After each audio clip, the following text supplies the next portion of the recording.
occupy ang maraming space kaagad. So, bibilisan natin ang proseso para matapos natin ang lahat.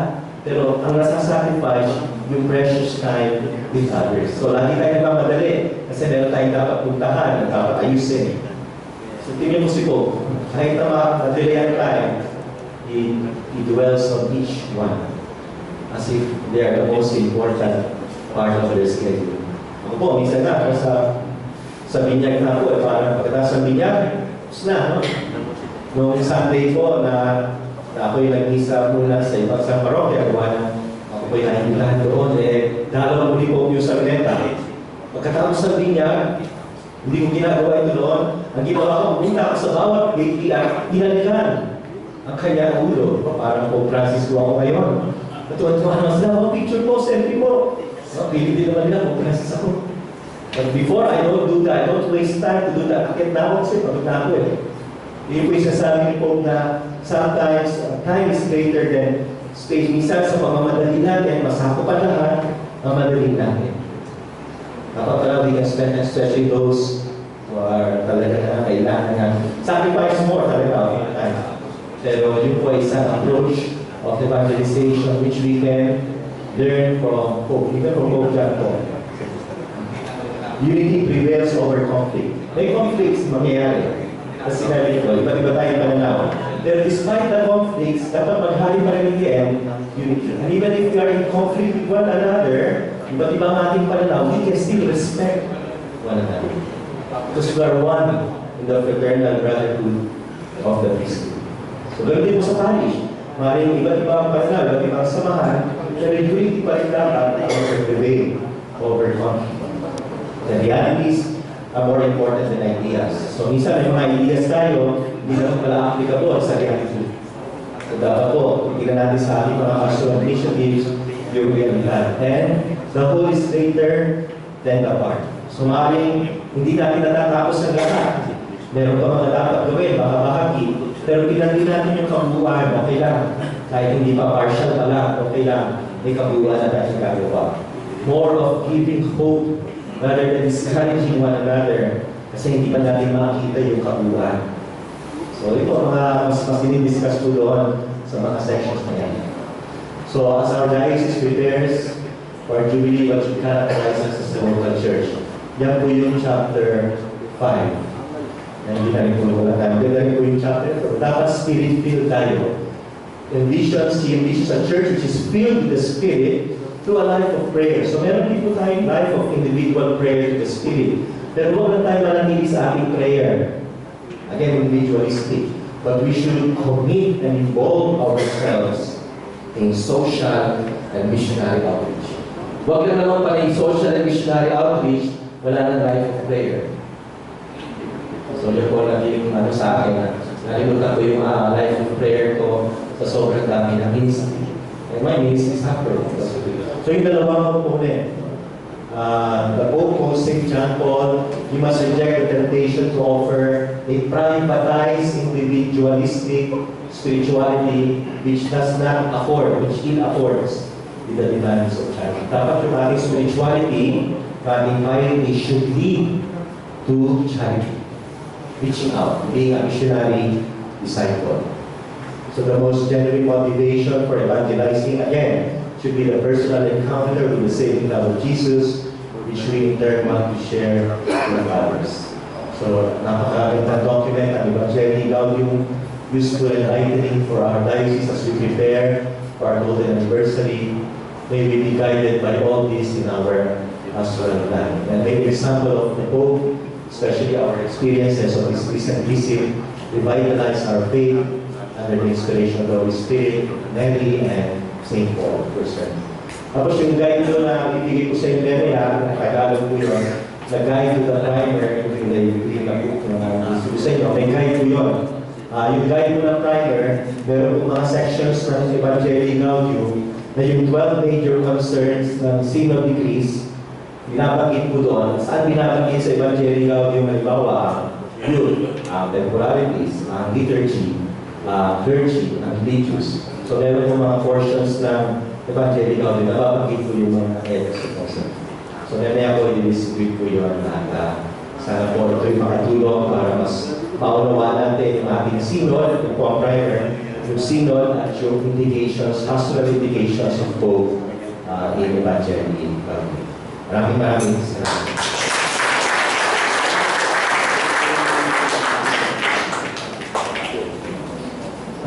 Maraming salamat po, Sr. Alex. Ang susunod naman po ngayon ay ang presentation po ng program natin for the year of the poor. Ito po yung pangunganahan ng ating Director ng Social Action.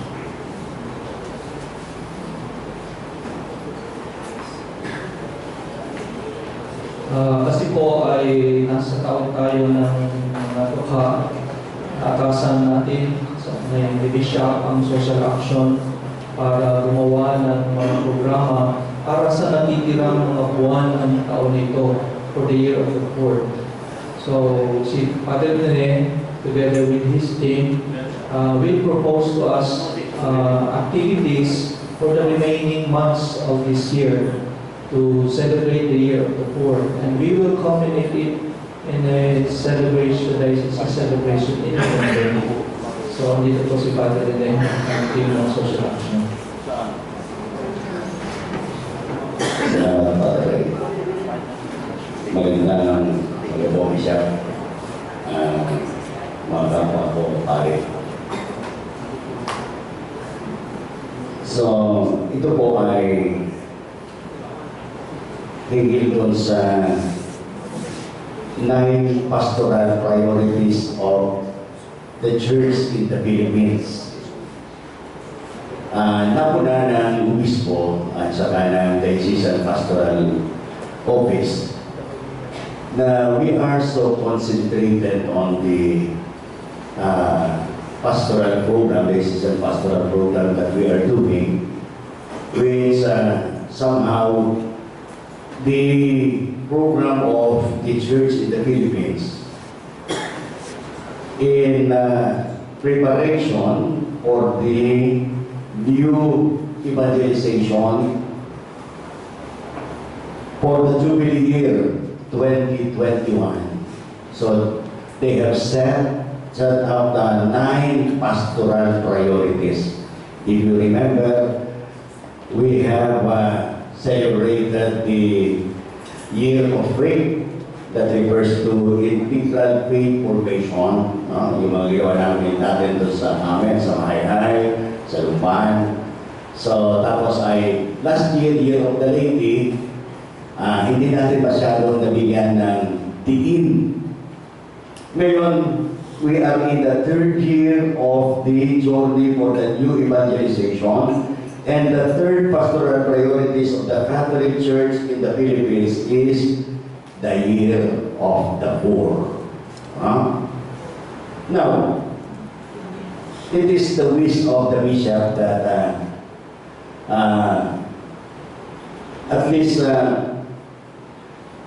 makapalakas tayo ng programa para sa mga kapuspalan ngayong taon nito. Hindi man natin nilileft out, binibigyan pa rin natin ng napakahalagang pagpapahalaga at importansya yung ginagawa natin Diocesan Pastoral Program. So side by side with this Diocesan Pastoral Program is that we are making a program for these pastoral priorities of the Church in the Philippines. Now, to set the goal is that the Diocesan Action Center, which was commissioned by the Bishop and the Diocesan Pastoral Office, we have come out with this program for the poor, starting April up to November. So, things that we have to consider is that we will not discuss, we will not vote upon. I will just explain the proposal of the Diocesan Social Action Center.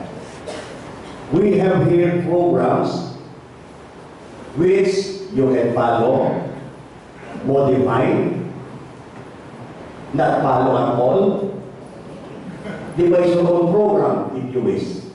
So these are just pastoral guidelines. These are just guidelines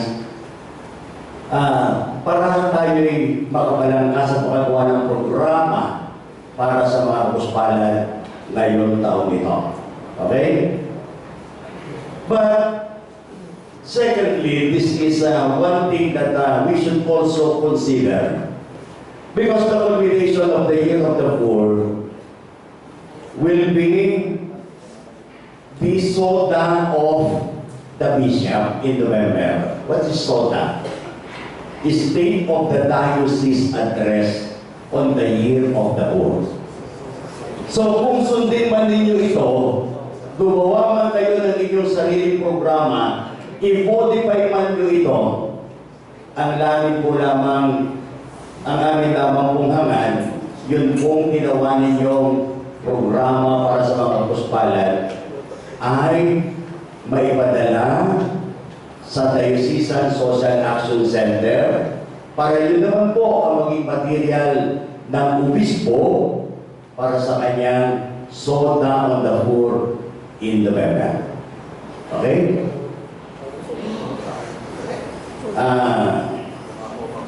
Pinaprint po namin, pero sabi ko nga, these are just guidelines.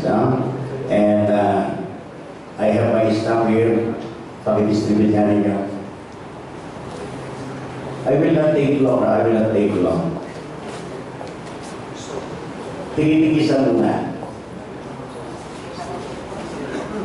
Tulong mo na kayo tingin-tigisan.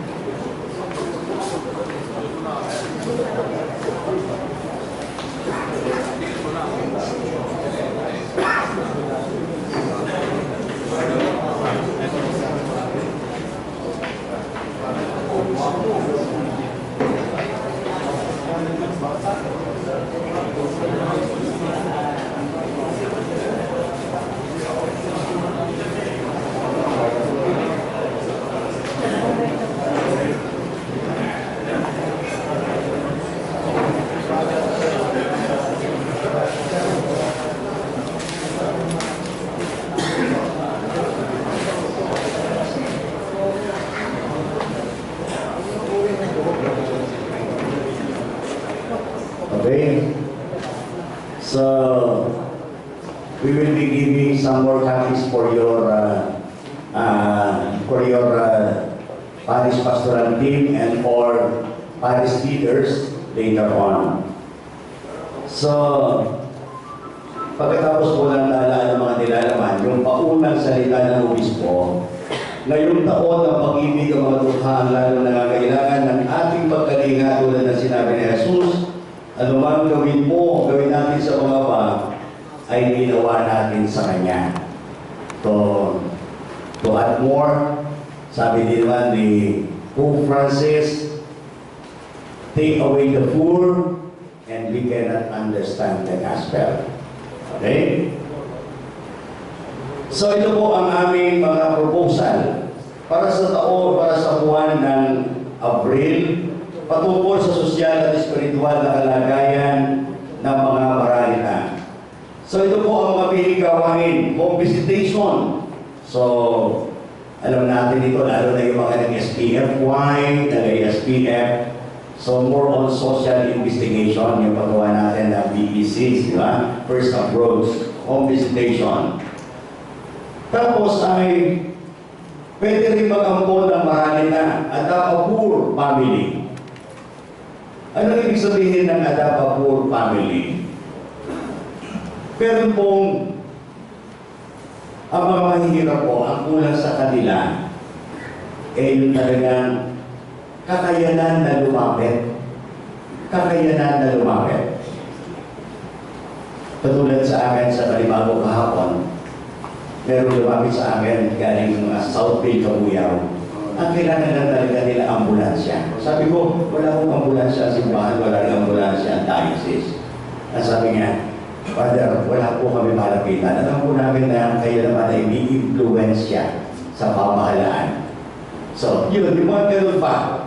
Adopt a poor family. Pwede tayong mamili ng pamilya at pwede natin sabihan, halimbawa may doktor doktor sa parokya, kaibigan nating doktor, baka pwede naman itong poor family ito pag nagkasakit, makalapit sa'yo. O-profile mo sila at magkaroon kayo ng atmosphere na sa pagkakasakit nila, patulungan mo sila.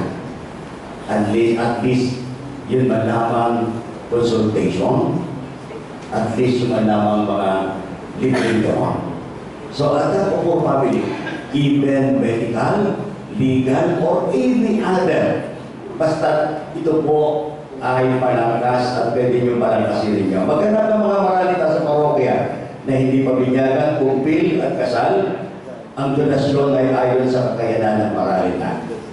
So, ginagawa namin ito, pero mas maganda siguro, ayon sa proposal ng obispo, magkaroon din sila ng obligasyon kung ano ang kanilang kakayanan. 5 piso, 10 piso, makasal sila, mabinyagan sila. So, maghanap ng mga moralita para sa ganitong programa. Kasal, binyag, pwede rin kumpil. No? Ayon sa kanilang kakayanan. Now, the next one is bigasan sa parokya. As early as now, pinupropose na yung bigasan sa parokya. Yun pong kailangan dito, ay ito sa susunod na page. Kailangan ng coordinator, lugar, tindahan, lisensya, puhunan, initial capital is 50,000. So, para po mas mabilis ito, kami po ay makikipag-ugnayan sa National Food Authority sa NFA dahil usual na ginagawa ito ng social action. Matagal na itong programang ito.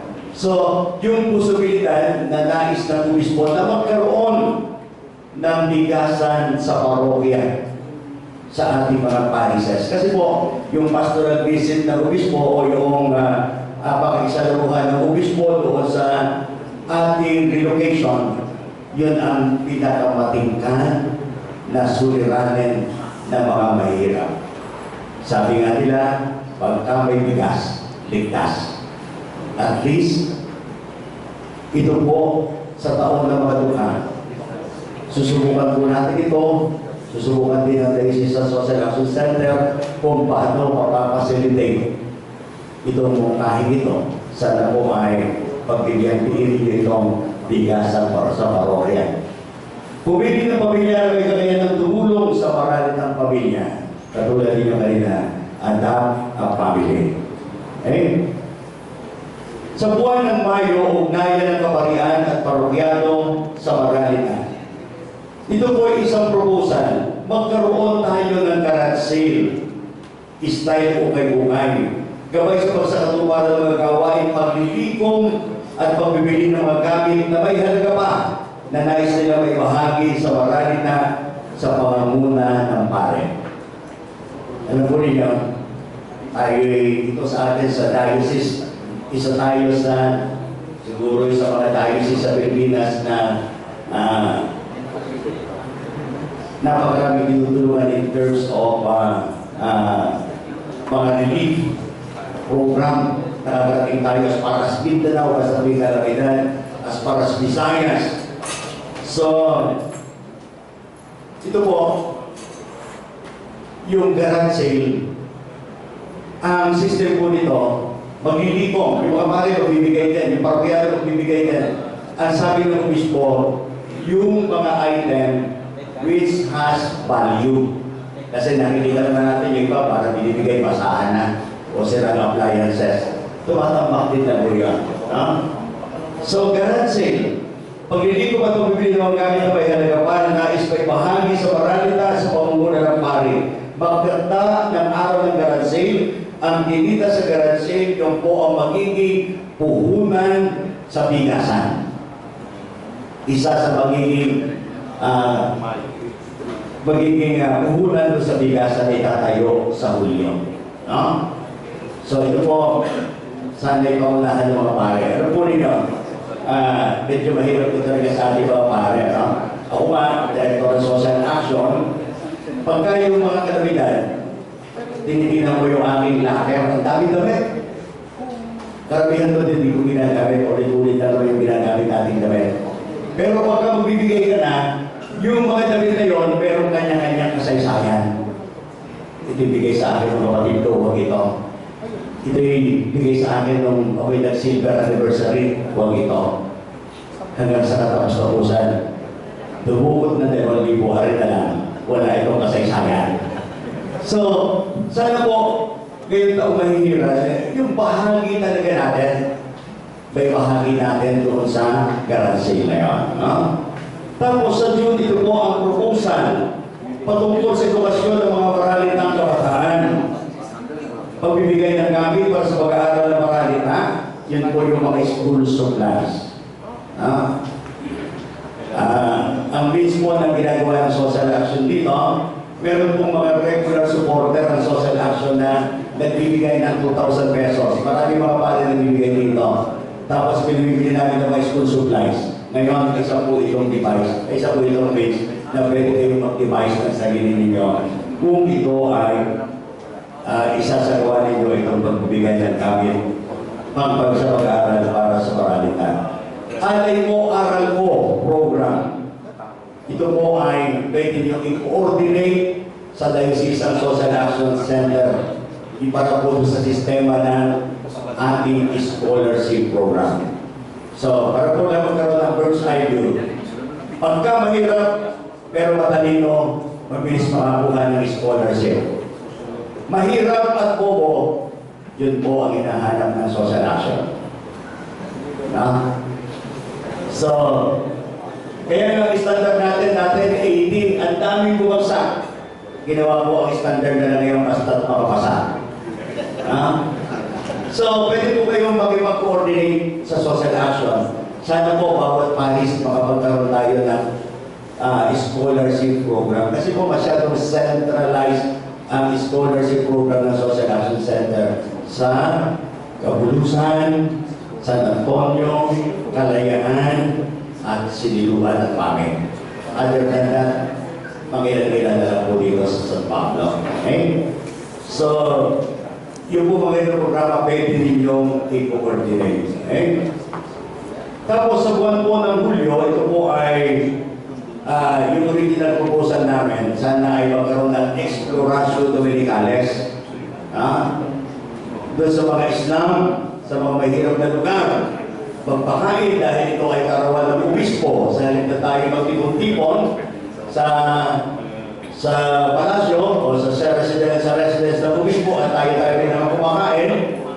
Sana yung proposal namin ay mag-explorasyon Dominicales sa bawat paris, bawat parokya sa mahirap na lugar at tayo magpakain doon at sabihin natin parang ito ang parte ng obispo na buong diocese na parte para sa obispo, pero ang gusto ng obispo nakita rin natin yung napakahalaga ng bigasang parokya.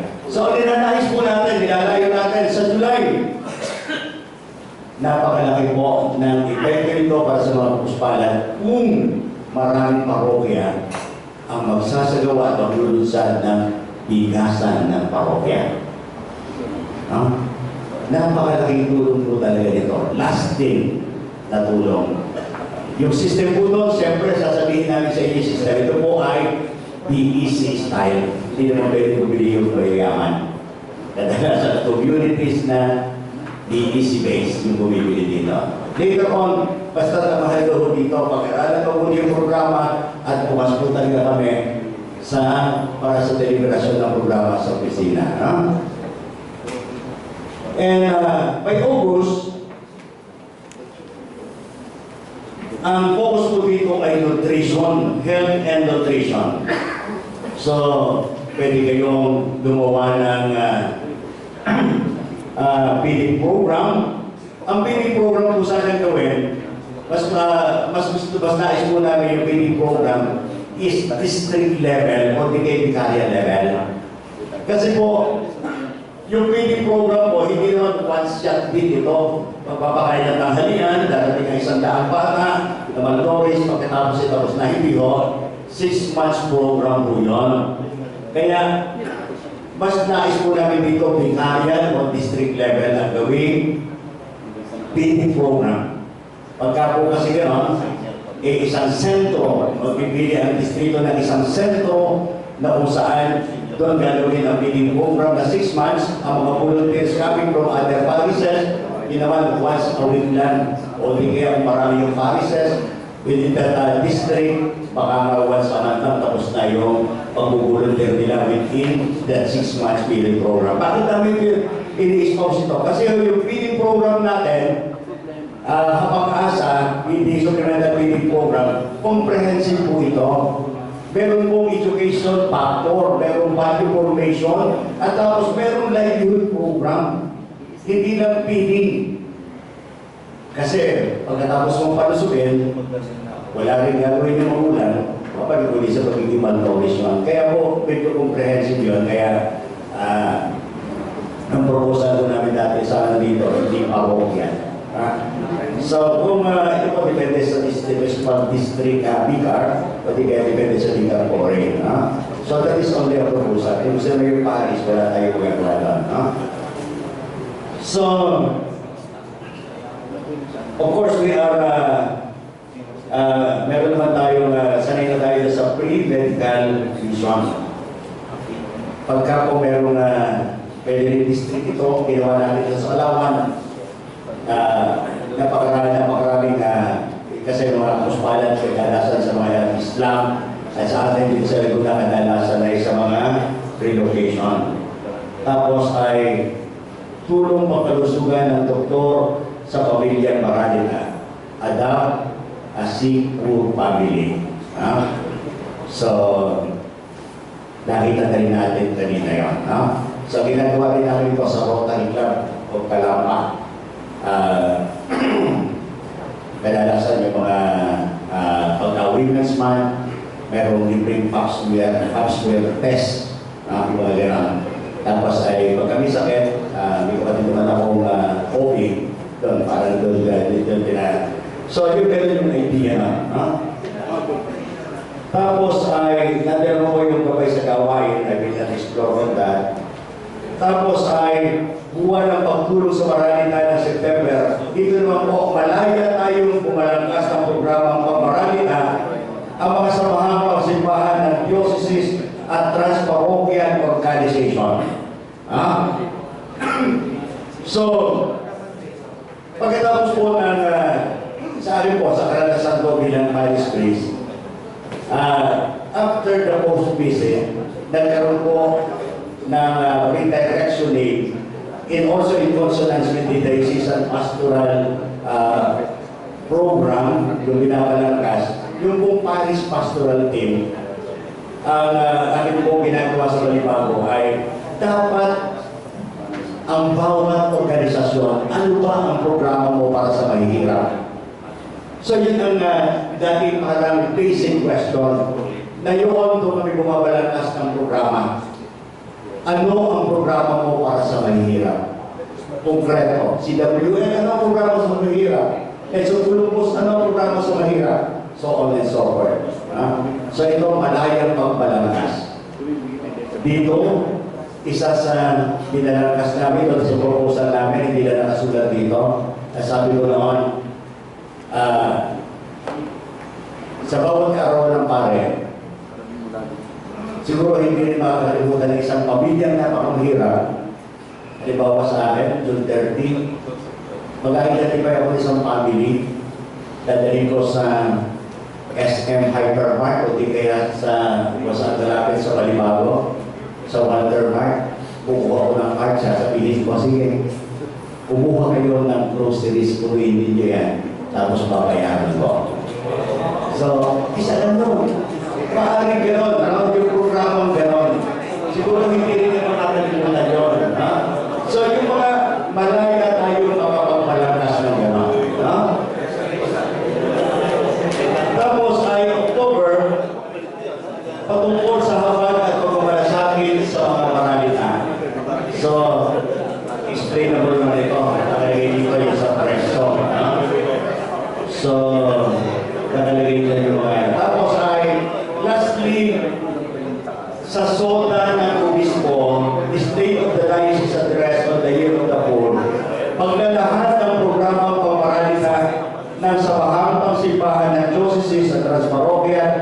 samahan ang nasimulan na at sinisimulan pa. Paglalahad ng kabuuang ginawa ng parokya, vikaryo, diocese, pagkilala sa mga parokya, ito ay coming from the bishop. Ikilalanin daw niya sa SONA ang programang ginawa ng parokya para sa mahirap. Kaya naman, doon po sa last page, yung page 11, yung pong lahat ng nagawa ninyo, yung lahat ng nagawa natin, meron pong ayos ng pag-uulat. Lahat naman siguro tayo ay merong email account, lahat tayo ay may Facebook, baka. Ilalagay lang po ninyo itong pattern na ito, itong ayos ng pag-aalay, pag-uulat, at ipadadala sa _sanpablo@yahoo.com. Yun po yung email at yun po yung Facebook account ng Social Action Center. Para po yun na i-compile namin, kasi ang Social Action Center din po ang magbibigay ng material para sa State of the Diocese Address ng Obispo on the Year of the Poor. Okay? So, inuulit ko po, ito ay proposal.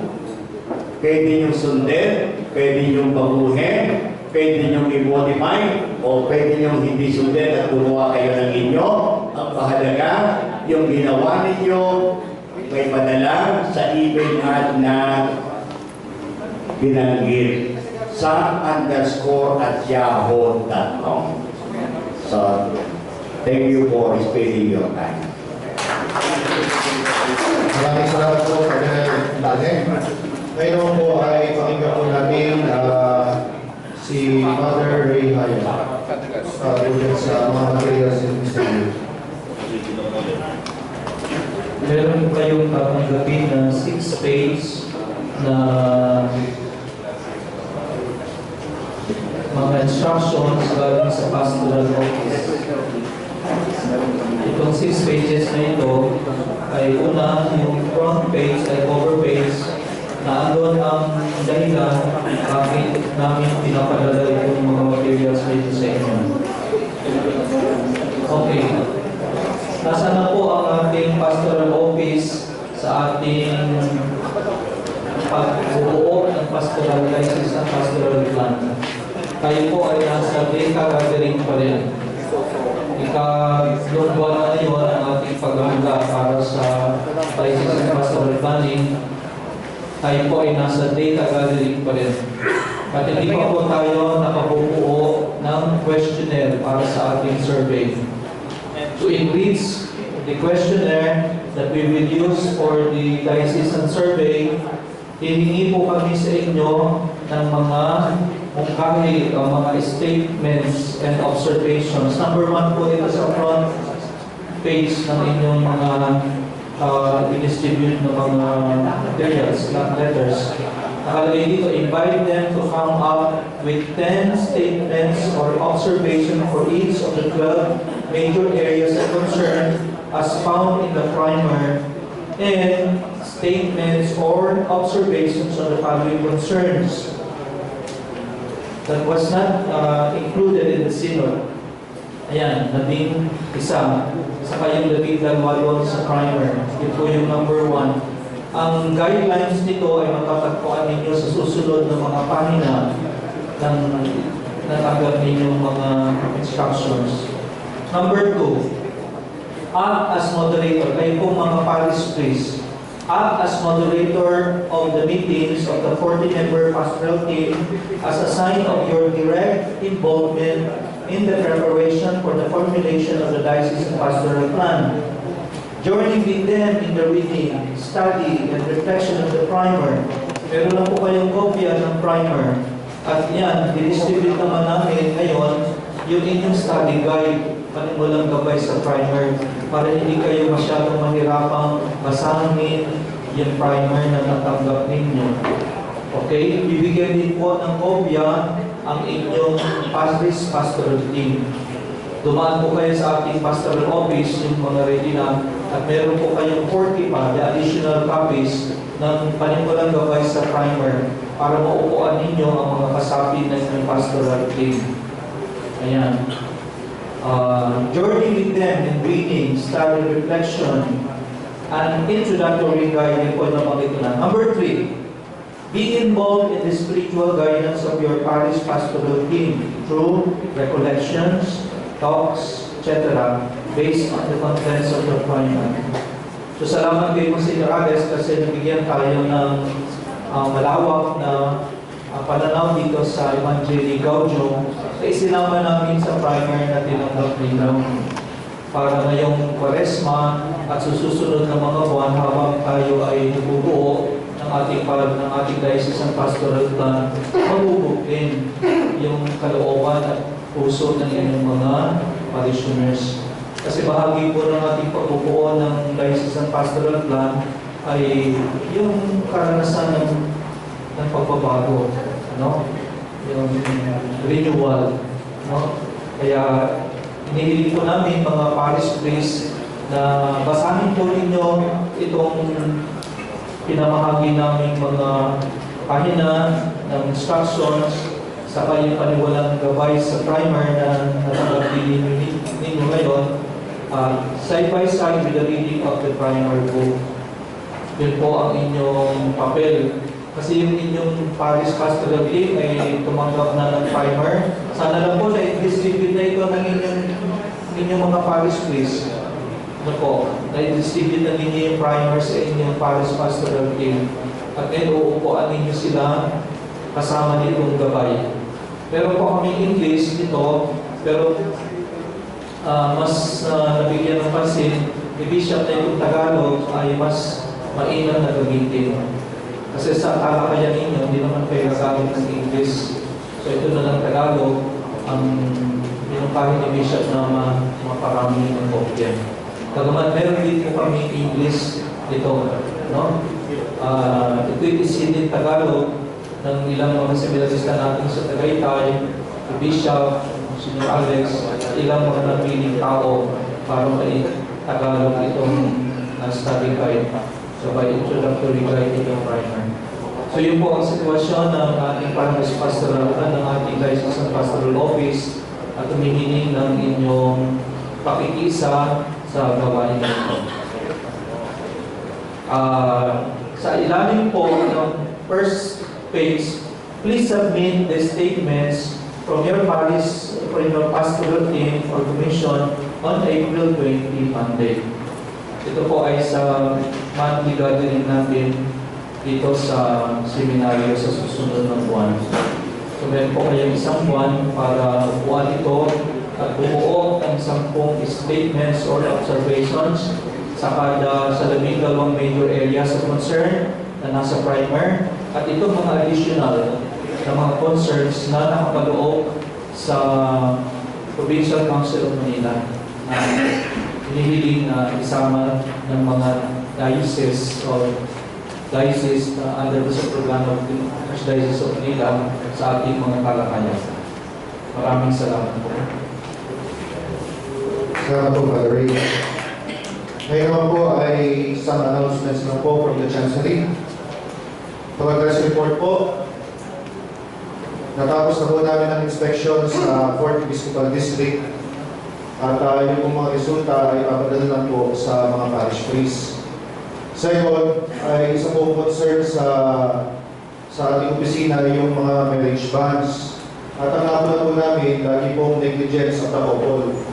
Na minsan naman po ay negligence of the secretary. No? Nakaprint na po yung negligence of the couple doon sa 4 weeks.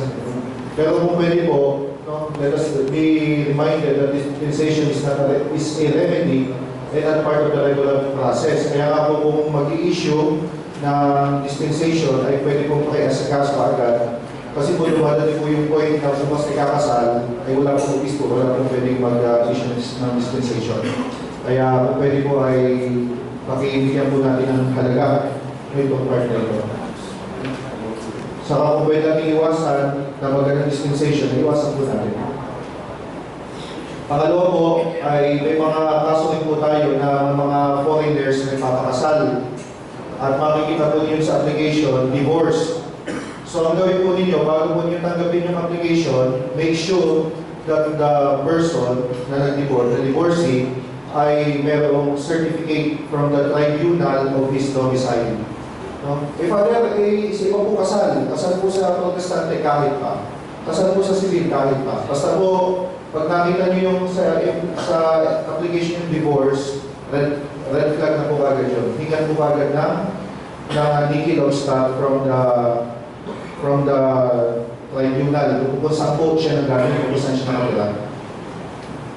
Pangalawa, ang Philippine Statistics Authority, dating National Statistics Office, ay mag-i-issue po ng bagong computerized system ng pag-fill up ng mga marriage contract. At ito po yung may database. Kaya nga po, noong January, nag-seminar na po yung ating mga secretaries tungkol dito. No? So, dahil para po ito ma-i-implement natin, ay kinakailangan po at least may computer sa ating mga opisina. At saka yung ating mga secretaries ay at least computer literate. So, maturuan po natin. Kasi dito po, I think starting next year, i-implement na po nila ito. Bawal na typewriter sa pag-fill up ng marriage contract. So, nag-intend na po tayo ng signing ng MOA with the Philippine Statistics Authority. Pangalawa po, ito po yung susunod, ay mag-issue po ang chancery ng bagong form pag po may mga validation na kasi po ang usual practice natin dito, yung form na galing sa munisipyo, yun ang tinatay at nilalagyan ng validation. So para lang po ma-emphasize natin yung sacramental aspect at kinikilala natin yung civil aspect ng kasal. So mag-i-issue lang po kami ng sample form para po pag po may mga ikakasal for marriage validation, yun lang po ang gagamitin at hindi na po yung ginagamit galing sa munisipyo. Bakit? Kasi it creates confusion. May mga nagre-reklamo, bakit po kami kinasal? Wala naman po registro. Tapos bakit tumarap tayo sila validation. So ang gagawin po natin para mas maging maliwanag na yung ginawa is validation, we will issue a new form for this validation. Third, yung susunod ay magdadagdag po ng libro. No? Ito po ay yung, aside from the canonical books, ito po yung Book of Conversion, the Reception of Baptized Christians into the Full Communion of the Catholic Church. Kasi po may mga kaso na may mga protestante na validly baptized. Kung may nakalagay sa silot, kinikilala. No? Pero ginagawa natin, nag-practice po natin, binibinyagan ulit, which is theologically wrong. No? Eh sasabihin ng karoon, paano gagawin namin? Kailangan po ng professional faith. Ngayon, para po magkaroon ng proof na mayroong professional faith na nangyari, magkakaroon po tayo ng additional register. No? Para po dun sa mga baptized Catholics na baptized Christians na gusto maging Catholic. No? At ang liturgical commission din po ay mag-i-issue ng isang kung paano gagawin dito, and then mag-i-issue po ang chancellor ng form at saka kung ano po yung magiging proof na ano po ito. Okay? And then, ito po, nag-issue po ang Chancery Communication 072-0215. Ito po ay si Father Michael Kaadan. Siya po ay nag-misa po sa Vicariate. Matagal po siyang nag-misa sa parokya ng Kabuyaw. Kahit po sa mga food players, nag-misa po siya. Ang pakilala po niya, siya ay missionary from Pili East Timor. No? Ay nung tayo mag-inquire sa Chancellor sa Diocese ng Lili sa East Timor, ay sumagot po sila na wala po silang makilalang maring ganito. And I think nag-isa rin po yan siya sa parokya ni Father Bobby sa Crown Asia. So, meron na po communications Bishop tungkol po dito. Nung submitted fake documents, there is no proof of the validity of his ordination. So kung ano po niyo siya, magpapakilala, huwag na po din yung ibitan. And then, lastly po, ito po yung pag-usapan ng Presbyterian Council meeting at saka po dun sa consultors ng huli na may mga paring po kasi na nagagaling sa ibang diocese na tumedirekta sa mga parokya. So ang bago pumulos ng obispo, kinakailangan po itong mga pare ito, kung sila mag-stay doon ng isang linggo, they must write directly to the bishop. They must submit, para po maiwasan natin yung mga pare na hindi naman malalutong pare, they must submit yung pong certificate of ordination, yung celebrate nila, kung sila yung may faculty, and then letter of resignation from their ordinaries or religious superiors. So ito po ang magiging protocol na po ng diocese when it comes to priests from other dioceses. Maraming salamat.